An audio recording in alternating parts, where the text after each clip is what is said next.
अस्सलाम वालेकुम व्यूअर्स, उम्मीद करती हूँ आप सब खैरियत से होंगे। आज मैं बनाने लगी हूँ मसूर की दाल रेस्टोरेंट स्टाइल में। रेसिपी करते हैं शुरू। मैंने लिया एक पैन में डाल लेते हैं 2 ऑयल के चम्मच बड़े वाले जिससे खाना बनाते हैं, और ऑयल को कर लेते हैं गरम। जितनी देर तक ऑयल गरम होता है आप चैनल को सब्सक्राइब ज़रूर करते हैं, बेल आइकन को भी ज़रूर प्रेस करते हैं। दाल आज हम ऐसी बनाएंगे जैसे ढाबों में खाई जाती है, जो कि बहुत ही मज़े की लगती है, बहुत अच्छी लगती है, हल्की फुल्की सी खाने में होती है। ऑयल गरम हो चुका है, मैं इसमें ऐड कर देती हूँ एक बड़े साइज़ का प्याज कटा हुआ, और फिर प्याज को कर लेती हूँ ब्राउन।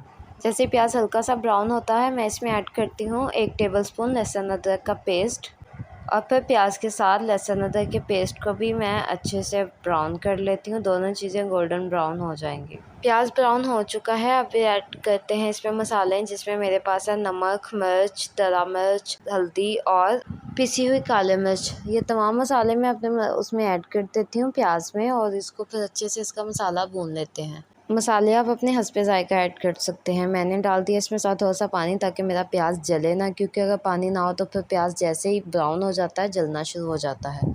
इसलिए मैंने इसमें ऐड कर दिया साथ थोड़ा सा पानी, ताकि ये मसाला गल भी जाए और मेरा जो जले भी ना। अब मैं इसमें रख देती हूँ टमाटर, जो कि एक बड़े साइज़ का लिया मैंने, उसको सेंटर से हाफ़ कट करके मैंने इस तरह से कढ़ाई में रख दिया है। मैंने ये तरीका पहले भी आपको बताया है। इस तरीके से आप बहुत आसानी से टमाटर का छिलका उतार सकते हैं, जो कि सालन में बिल्कुल भी अच्छा नहीं लगता और सेहत के लिए भी अच्छा नहीं होता। अब इसको थोड़ा सा पानी डाल के मैंने इसको ढाँप दिया है। इससे मसाला भी गल जाएगा और टमाटर भी गल जाएंगे। और अब इसके छिलके इस तरह के हो गए हैं कि इनको उतारा जा सके, तो मैं टमाटरों के छिलके उतार लेती हूँ। फिर कुछ देर के लिए ढाँप लेती हूँ, और मैंने इसका ढक्कन उठा दिया। कुछ देर ढाँपने के बाद तो आप देख सकते हैं कि मसाला बिल्कुल गल चुका है, और टमाटर भी जो बिल्कुल साबुत थे वो भी बिल्कुल गल चुके हैं। मसाले को मज़ीद थोड़ा सा भून लेते हैं डोई की मदद से। जो मोटा छिलका आपको मोटा टमाटर नज़र आ रहा है उसको मज़ीद जो है बारीक कर लेते हैं, और मसाला अच्छे से भून लेते हैं। मसाला मेरा बहुत अच्छे से बन चुका है, इसकी खुशबू भी बहुत ही मज़े की आ रही है, बहुत अच्छी लग रही है। तो मसाला भूनने के बाद अब मैं इसमें ऐड कर देती हूँ मसूर की दाल, जो कि मैंने धोकर भिगोई हुई थी, वो मैं इसमें ऐड कर देती हूँ। मसूर की दाल सबको बहुत पसंद होती है, बहुत लाइट वेट सी होती है, बहुत जल्दी से बन जाती है। और वैसे भी दाल चावल जो होते हैं वो हम पाकिस्तानियों की बहुत ही जो है वो फेवरेट ग़िज़ा में से एक ग़िज़ा है। तो इसमें मैंने साथ ऐड कर दिया है पानी। चूँकि दाल को हम चावलों के साथ यूज़ करेंगे, इसलिए दाल को हम ज़्यादा थिक नहीं बनाएंगे, हम इसको थोड़ा पतला ही बनाएंगे। तो उसके लिए मैंने इसमें पानी ऐड कर दिया है। अब हम इसको बॉयल आने देंगे, जिससे दाल भी गल जाएगी और बिल्कुल पक भी जाएगी। अब इस पर ढक्कन दे देते हैं, ताकि दाल जो है वो पक जाए अच्छे से। कुछ देर के बाद मैंने ढक्कन उठा लिया, और आप देख सकते हैं कि दाल बिल्कुल पकने के लिए तैयार है। और मैंने इसमें ऐड कर देती हूँ मज़ीद इसको मज़ेदार बनाने के लिए बारीक कटा हुआ धनिया, और बारीक कटी हुई ग्रीन चिली और रेड चिली मैंने इसमें ऐड कर दिया, जिससे दाल का मज़ा दुबाला हो जाएगा। अब इसको हिलाकर इसके ऊपर दोबारा 2 से 3 मिनट के लिए ढक्कन दे देते हैं, ताकि जो भी इंग्रेडिएंट्स हमने ऐड किए हैं ये भी बिल्कुल गल जाएँ, ये कच्चे कच्चे बिल्कुल ना रहें।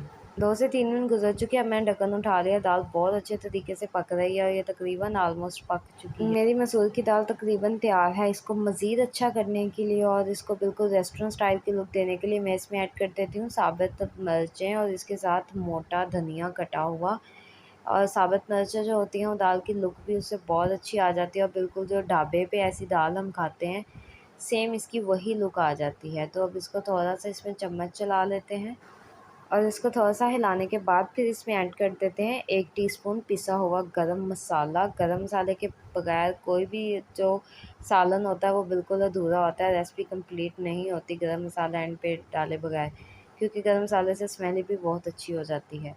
दाल हमारी रेडी हो चुकी है, अब है कि इसको बिगाड़ लिया जाए। तो उसके लिए मैंने लिया पैन में डाल लेते हैं ऑयल, और ऑयल को अच्छे से गर्म कर लेते हैं। जैसे ही ऑयल अच्छे से गर्म हो जाता है इसमें ऐड कर देते हैं 4 से 5 साबुत लाल मिर्चें, और इसको फ्राई कर लेते हैं। ये बहुत ही मज़े की लगती हैं, इनकी स्मेल भी बहुत ही मज़े की होती है।